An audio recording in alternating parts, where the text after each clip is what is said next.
Chapter 4 of Allan and the Holy Flower. This recording is in the public domain. Allan and the Holy Flower by H. Rider Haggard. Chapter 4. Mavovo and Hans.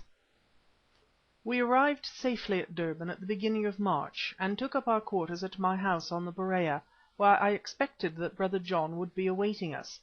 But no Brother John was to be found. The old lame Griqua, Jack, who looked after the place for me and once had been one of my hunters, said that shortly after I went away in the ship, Dogeetah, as he called him, had taken his tin box and his net and walked off inland, he knew not where, leaving, as he declared, no message or letter behind him. The cases full of butterflies and dried plants were also gone, but these, I found, he had shipped to some port in America, by sailing vessel bound for the United States, which chanced to put in at Durban for food and water. As to what had become of the man himself I could get no clue. He had been seen at Maritzburg and, according to some Kaffirs whom I knew, afterwards on the borders of Zululand, where, so far as I could learn, he vanished into space. This, to say the least of it, was disconcerting, and a question arose as to what was to be done. Brother John was to have been our guide. He alone knew the Mazitu people. He alone had visited the borders of that mysterious Pongo land. I scarcely felt inclined to attempt to reach that country without his aid. When a fortnight had gone by and still there were no signs of him, Stephen and I held a solemn conference. I pointed out the difficulties and dangers of the situation to him, and suggested that, under the circumstances, it might be wise to give up this wild orchid chase and go elephant hunting instead in a certain part of Zululand, where in those days these animals were still abundant. He was inclined to agree with me, since the prospect of killing elephants had attractions for him. "And yet," I said after reflection, "it's curious, but I never remember making a successful trip after altering plans at the last moment. That is, unless one was driven to it." "I vote we toss up," said Somers. "It gives Providence a chance. Now then, heads up for the golden slip, and tails for the elephants." He spun a half-crown into the air. It fell and rolled under a great yellow wood chest full of curiosities that I had collected, which it took all our united strength to move. We dragged it aside, and not without some excitement, for a really good deal hung upon the chance, I lit a match and peered into the shadow. There in the dust lay the coin. "What is it?" I asked of Somers, who was stretched on his stomach on the chest. "Head," he answered. "Well, that's settled, so we needn't bother any more." The next fortnight was a busy time for me. As it happened, there was a schooner in the bay of about 100 tons burden which belonged to a Portuguese trader named Delgado, who dealt in goods that he carried to the various East African ports and Madagascar.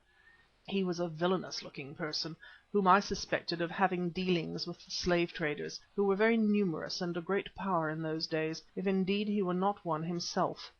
But as he was going to Kilwa, whence we proposed to start inland, I arranged to make use of him to carry our party and the baggage.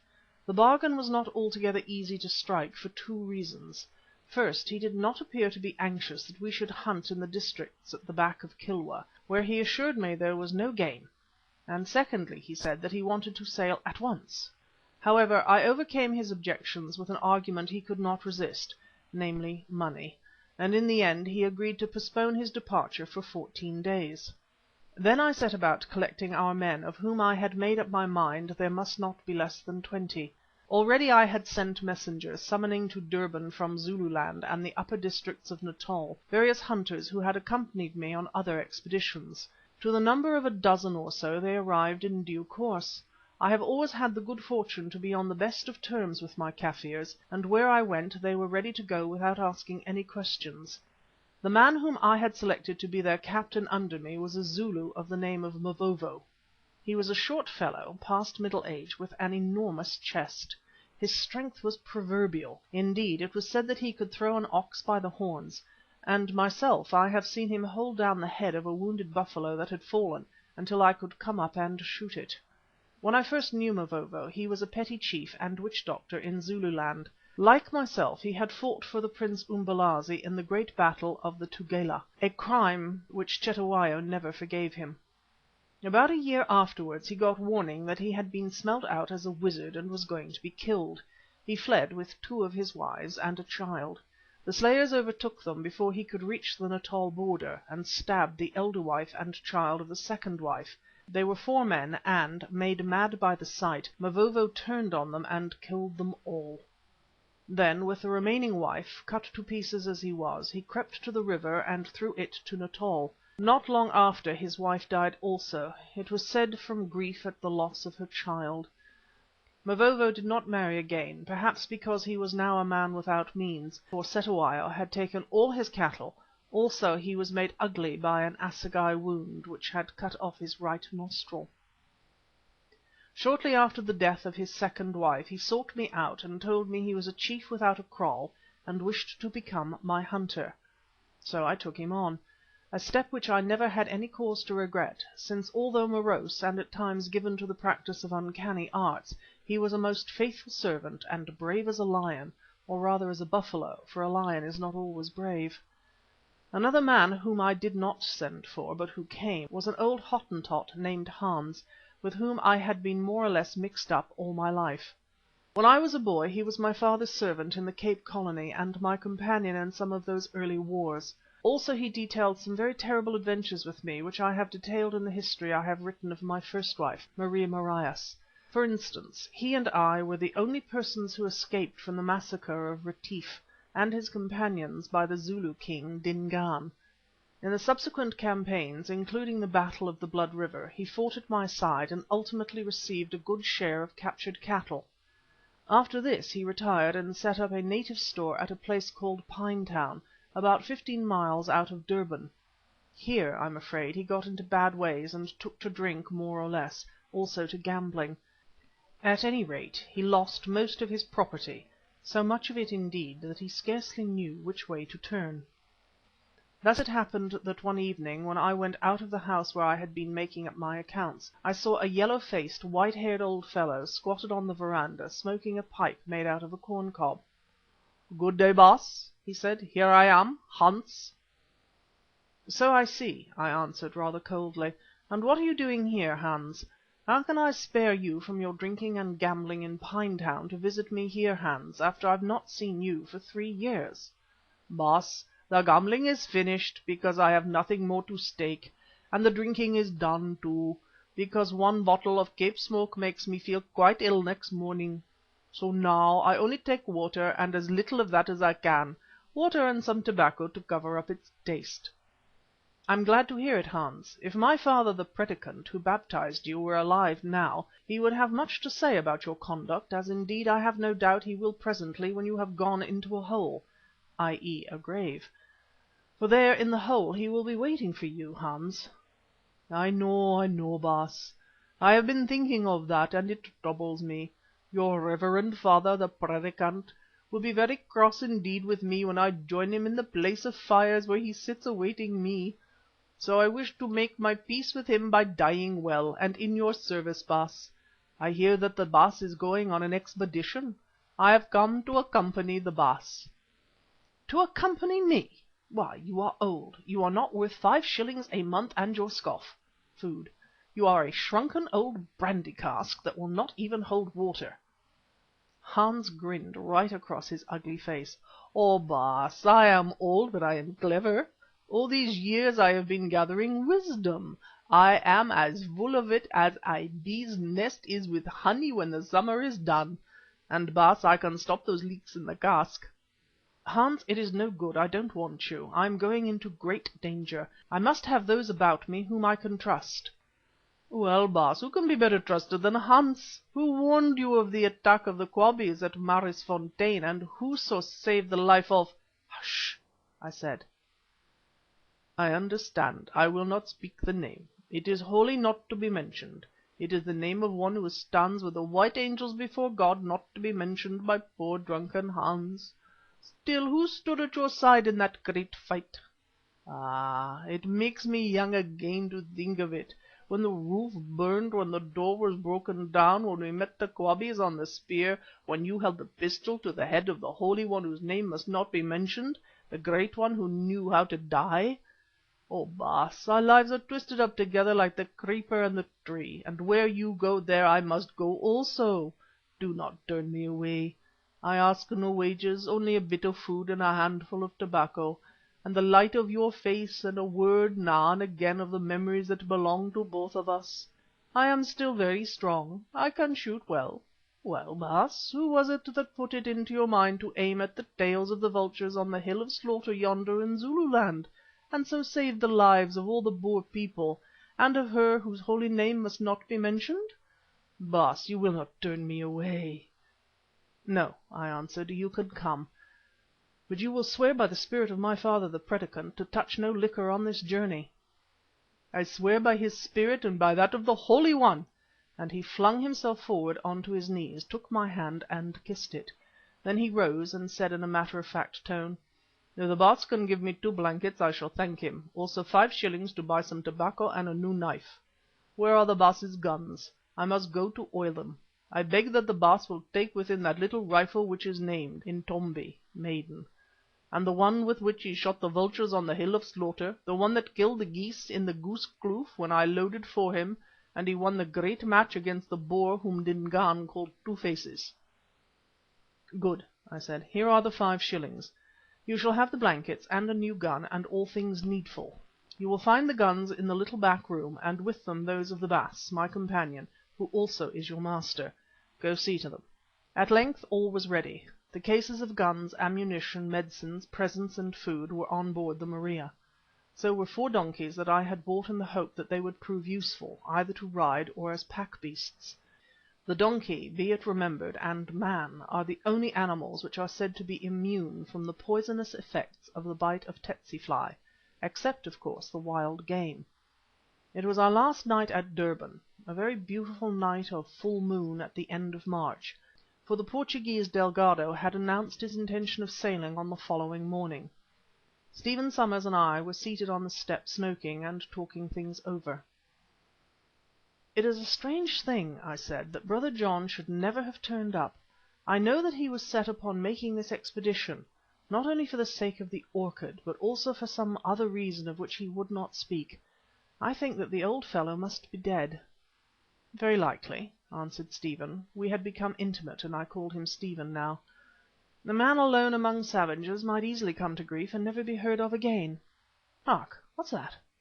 And he pointed to some gardenia bushes in the shadow of the house near by, whence came a sound of something that moved. "A dog, I expect, or perhaps it is Hans. He curls up in all sorts of places near to where I may be. Hans, are you there?" A figure arose from the gardenia bushes. "Ja, I am here, Baas." "What are you doing, Hans?" "I am doing what the dog does, Baas, watching my master." "Good," I answered. Then an idea struck me. "Hans, have you heard of the white Baas with the long beard, whom the Kaffirs call Dogeetah?" "I have heard of him, and once I saw him a few moons ago passing through Pinetown. A Kaffir with him told me that he was going over the Drakensberg to hunt for things that crawl and fly, being quite mad, Baas." "Well, where is he now, Hans? He should have been here to travel with us." "Am I a spirit that I can tell the Baas whither a white man has wandered? Yet stay, Mavovo may be able to tell. He is a great doctor, he can see through distance, and even now, this very night, his snake of divination has entered into him and he is looking into the future, yonder, beyond the house. I saw him form the circle."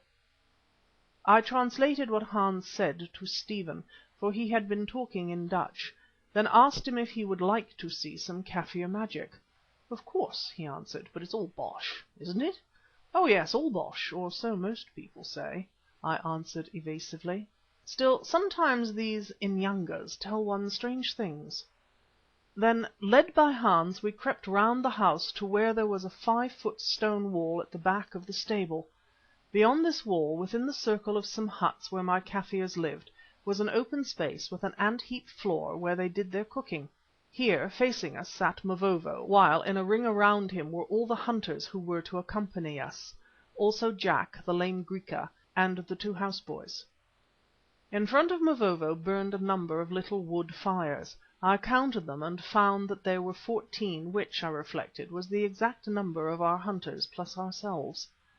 One of the hunters was engaged in feeding these fires little bits of stick and handfuls of dried grass, so as to keep them burning brightly. The others sat round perfectly silent and watched with rapt attention. Mavovo himself looked like a man who is asleep. He was crouched on his haunches with his big head resting almost upon his knees. About his middle was a snake skin, and round his neck an ornament that appeared to be made of human teeth. On his right side lay a pile of feathers from the wings of vultures, and on his left a little heap of silver money, I suppose the fees paid by the hunters for whom he was divining. After we had watched him for some while from our shelter behind the wall, he appeared to wake out of his sleep. First he muttered, then he looked up to the moon and seemed to say a prayer of which I could not catch the words. Next he shuddered 3 times convulsively and exclaimed in a clear voice: "My snake has come. It is within me. Now I can hear.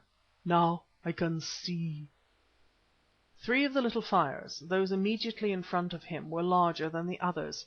He took up his bundle of vulture's feathers, selected one with care, held it towards the sky, then passed it through the flame of the centre one of the 3 fires, uttering as he did so my native name, Macumazahn. Withdrawing it from the flame, he examined the charred edges of the feather very carefully, a proceeding that caused a cold shiver to go down my back, for I knew well that he was inquiring of his spirit what would be my fate upon this expedition. How it answered I cannot tell, for he laid the feather down and took another, with which he went through the same process. This time, however, the name he called out was Mwamwazela, which in its shortened form of Wazela was the Kaffir appellation that the natives had given to Stephen Somers. It means a smile, and no doubt was selected for him because of his pleasant, smiling countenance. Having passed it through the right-hand fire of the 3, he examined it and laid it down. So it went on. One after another he called out the names of the hunters, beginning with his own as captain, passed the feather which represented each of them through the particular fire of his destiny, examined and laid it down. After this he seemed to go to sleep again for a few minutes, then woke up as a man does from a natural slumber, yawned and stretched himself. "Speak," said his audience with great anxiety. "Have you seen? Have you heard? What does your snake tell you of me? Of me, of me, of me?" "I have heard," he answered. "My snake tells me that this will be a very dangerous journey. Of those who go on it, 6 will die by the bullet, by the spear, or by sickness, and others will be hurt." "Ow!" said one of them. "But which will die and which will come out safe? Does not your snake tell you that, O Doctor?" "Yes, of course my snake tells me that, but my snake tells me also to hold my tongue on the matter, lest some of us should be turned to cowards. It tells me further that the first who should ask me more will be one of those who must die. Now do you ask? Or you? Or you? Or you? Ask if you will." Strange to say, no one accepted the invitation. Never have I seen a body of men so indifferent to the future, at least to every appearance. One and all they seemed to come to the conclusion that so far as they were concerned it might be left to look after itself. "My snake told me something else," went on Mavovo. "It is that if among this company there is any jackal of a man who, thinking that he might be one of the 6 to die, dreams to avoid his fate by deserting, it will be no use, for then my snake will point him out and show me how to deal with him." Now with one voice each man present there declared that desertion from the Lord Macumazahn was the last thing that could possibly occur to him. Indeed, I believe that those brave fellows spoke the truth. No doubt they put faith in Mavovo's magic after the fashion of their race. Still the death he promised was some way off, and each hoped he would be one of the 6 to escape. Moreover, the Zulu of those days was too accustomed to death to fear its terrors overmuch. One of them did, however, venture to advance the argument, which Mavovo treated with proper contempt, that the shillings paid for this divination should be returned by him to the next heirs of such of them as happened to decease. Why, he asked, should these pay a shilling in order to be told that they must die? It seemed unreasonable. Certainly the Zulu Kaffirs have a queer way of looking at things. "Hans," I whispered, "is your fire among those that burn yonder?" "Not so, Baas," he wheezed back into my ear. "Does the Baas think me a fool? If I must die, I must die. If I am to live, I shall live. Why then should I pay a shilling to learn what time will declare? Moreover, yonder Mavovo takes the shillings and frightens everybody, but tells nobody anything. I call it cheating. But, Baas, do you and the Baas Wazela have no fear? You did not pay shillings, and therefore Mavovo, though without doubt he is a great Inyanga, cannot really prophesy concerning you, since his snake will not work without a fee." The argument seems remarkably absurd, yet it must be common, for now that I come to think of it, no gipsy will tell a true fortune unless her hand is crossed with silver. "I say, Quatermain," said Stephen idly, "since our friend Mavovo seems to know so much, ask him what has become of Brother John, as Hans suggested. Tell me what he says afterwards, for I want to see something." So I went through the little gate in the wall in a natural kind of way, as though I had seen nothing, and appeared to be struck by the sight of the little fires. "Well, Mavovo," I said, "are you doing doctor's work? I thought that it had brought you into enough trouble in Zululand." "That is so, Baba," replied Mavovo, who had a habit of calling me father, though he was older than I. "It cost me my chieftainship and my cattle and my 2 wives and my son. It made of me a wanderer who is glad to accompany a certain Macumazahn to strange lands where many things may befall me. Yes," he added with meaning, "even the last of all things. And yet a gift is a gift and must be used. You, Baba, have a gift of shooting, and do you cease to shoot? You have a gift of wandering, and can you cease to wander?" He picked up one of the burnt feathers from the little pile by his side and looked at it attentively.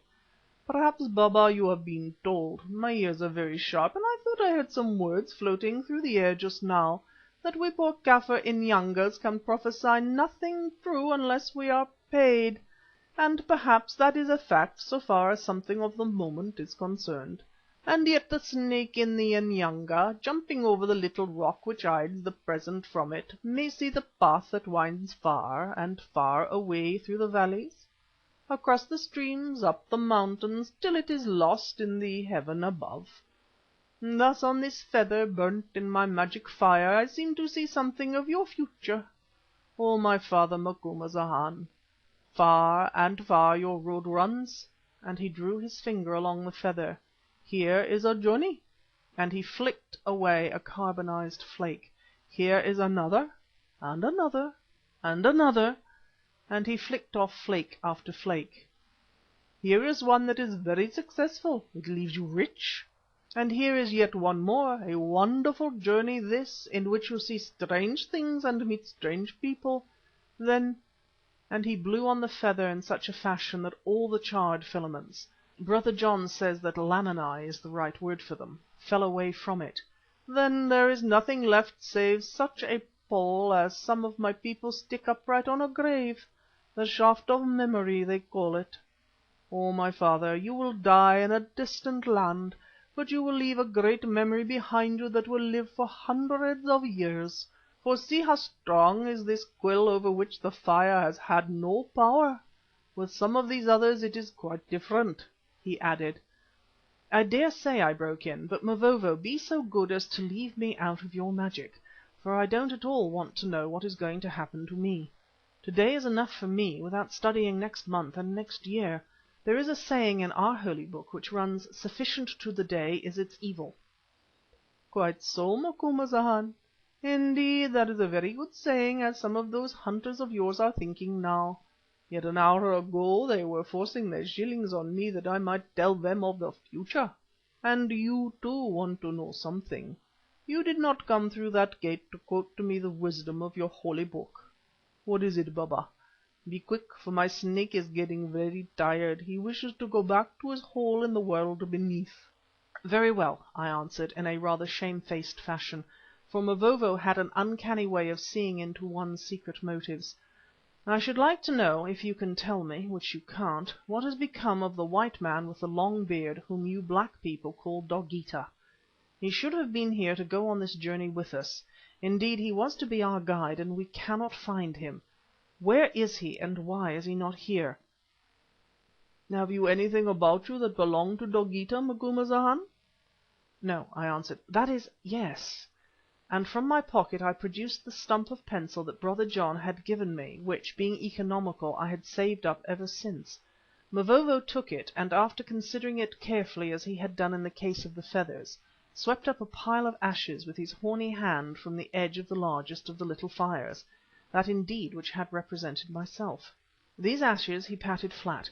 Then he drew on them with the point of the pencil, tracing what seemed to me to be the rough image of a man, such as children scratch upon whitewashed walls.